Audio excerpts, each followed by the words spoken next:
It's pretty rubbish today, not very clean, nor decently kept. We are really gonna have to do some proper work.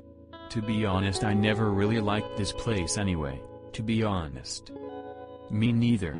It's pretty rubbish, you know. I could do with some jam.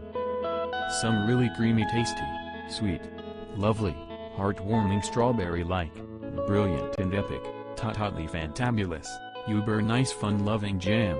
Not that cheap stuff you get at Walmart.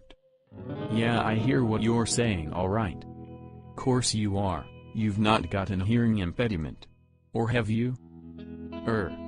That's not really what I meant. I sorta meant the. But of course if you did, then I feel for ya. Must be pretty tough not hearing and all. Like people going ha ha ha ha ha ha ha, you have a hearing impediment, must be pretty crap.